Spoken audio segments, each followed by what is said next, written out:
నమస్తే friends, welcome to బొజ్జన్ India వంట. Friends, ఇవాళ బొజ్జన్ ఇండియా వంటలో నేను కొబ్బరి లౌస్ అయితే చేశానండి. ఈ కొబ్బరి లౌస్ చేసుకోవడం చాలా ఈజీ అండి. చాలా సింపుల్గా, చాలా ఫాస్ట్గా మనం దీన్ని అయితే ప్రిపేర్ చేసుకోవచ్చండి. సో మరి ఈ కొబ్బరి లౌస్ అనేది పర్ఫెక్ట్గా ఇలా రావాలి అంటే ఎలా చేయాలో నేను ఈ వీడియోలో అయితే చెప్తానండి. సో నా ఛానల్ని ఫస్ట్ టైం చూసిన వాళ్ళు వెంటనే సబ్స్క్రైబ్ అవ్వండి. సో ఫ్రెండ్స్, నేనైతే ముందుగా కొబ్బరి లౌస్ చేయడానికి నేనైతే 2 కొబ్బరికాయలు తీసుకున్నానండి. చూడండి, దాంట్లో కొబ్బరి అయితే ఇలా ముక్కలుగా కట్ చేసుకొని వాటర్లో వేసుకొని శుభ్రంగా ఒకసారి అయితే వాష్ చేసుకొని పక్కన ఉంచుకున్నానండి. సో మనం ఈ కొబ్బరి మన ఇంట్లో కొబ్బరి ఎక్కువగా ఉన్నప్పుడు మనం ఈ కొబ్బరిలో చేసుకోవచ్చండి. చూడండి, ఈ ముక్కలన్నీ వాష్ చేసిన తర్వాత ఇలా వడబుట్లోకి వేసుకొని నీళ్ళన్నీ లేకుండా వడేసుకున్నాను. సో నేనైతే 1 kg అంటే 1 kg వరకు బెల్లాన్ని ఇలా సన్నగా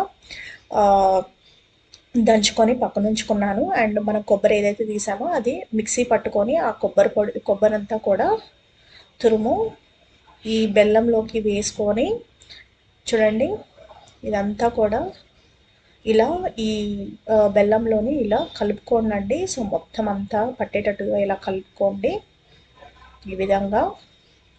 సో బెల్లాన్ని బాగా దంచుకొని ఇలా వేసుకొని మనము ఇందాక కట్ చేసి పెట్టుకున్న కొబ్బరి ముక్కలు ఏవైతే ఉన్నాయో ఆ కొబ్బరి ముక్కలు మిక్సీ పట్టుకొని ఆ తురుమంతా కూడా నేను వేసి 2 మిక్స్ చేస్తున్నానండి. ఇప్పుడు స్టవ్ పైన ఈ గిన్నె అయితే పెట్టేద్దామండి. వెంటనే మీడియం ఫ్లేమ్లో ఉంచండి. చూడండి, ఈ బెల్లం కరిగేలోపు ఈ కొబ్బరి కూడా ఉడికిపోతుందండి బాగా. ఇలా కరిగేటప్పుడు మనకి ఇది కొద్దిగా లూజ్ అవ్వడం స్టార్ట్ అవుతుందండి. చూడండి, సో ఇలా నిదానంగా మీడియం ఫ్లేమ్లో ఉంచుకొని కరిగించుకోండి. నేనైతే 1 డ్రాప్ కూడా వాటర్ అయితే వేయలేదండి. సో వాటర్ వేయకుండానే మనం దీన్ని ఇలా పర్ఫెక్ట్గా చేసుకోవచ్చు. సో మంటనైతే కంప్లీట్గా మీడియంలోనే ఉంచండి. హై ఫ్లేమ్లో అసలు పెట్టద్దు, లేదా అడుగంటిపోతుంది. ఇలా నిదానంగా ఉడికించుకుంటూ కలుపుతూ ఇలా కరిగించుకోండి బెల్లాన్ని. చూడండి, బెల్లం అయితే ఆల్మోస్ట్ మొత్తం అంతా కరిగిపోయిందండి. సో మనం బెల్లం కరిగేలోపు ఇది లూజ్ అవుతూ ఉంటుంది చూడండి. సో కరిగిన తర్వాత మళ్ళీ మనకి అదంతా దగ్గర పడతా ఉండి గట్టిగా అవ్వడం మొదలవుతుంది.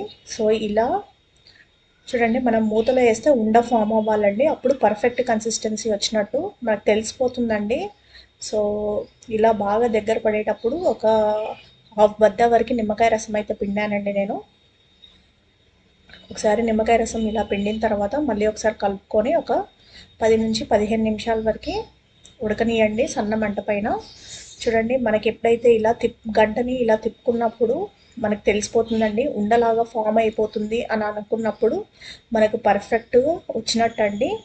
లేదా మీరు ఒక ప్లేట్లో వాటర్ తీసుకొని కొద్దిగా వేసి చూడండి, మనకి ఉండ ఫామ్ అయితే సో పర్ఫెక్ట్ కన్సిస్టెన్సీలో వచ్చినట్టండి. ఇలా ఉండ ఫామ్ అవ్వకుండా స్ప్రెడ్ అయిపోతే మనకి ఇంకా రాలేదండి.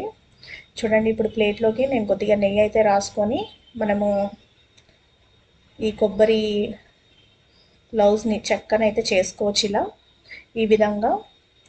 సో ఇలా ఇది చల్లారిపోయిన తర్వాత వేయకూడదండి, వేడిగా ఉన్నప్పుడే ఇలా మూతకి కొద్దిగా నెయ్యి వేసుకొని రాసుకొని ఇదంతా కూడా ఇలా స్ప్రెడ్ చేయండి.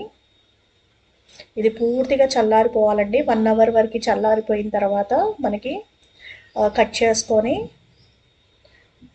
మనము దీన్ని చెక్కలాగా చేసుకోవచ్చు. చూడండి, ఈ విధంగా ఇదైతే కంప్లీట్గా చల్లారిపోవాలండి.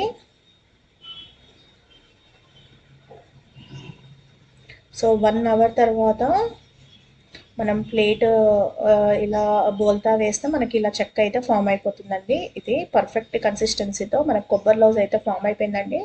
వీడియో నచ్చితే లైక్ చేయడం మర్చిపోకండి ఫ్రెండ్స్. నా ఛానల్ని ఫస్ట్ టైం చూస్తున్న వాళ్ళు వెంటనే సబ్స్క్రైబ్ అవ్వండి ఫ్రెండ్స్.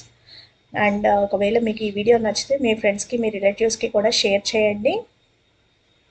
అండ్ పక్కనే ఉన్న బెల్ ఐకాన్ని కూడా క్లిక్ చేసి యాక్టివేట్ చేయండి. సో దట్ నా ఏవైనా కొత్త రెసిపీస్ నేను యాడ్ చేస్తే మీకు నోటిఫికేషన్ ద్వారా తెలుస్తుంది ఫ్రెండ్స్.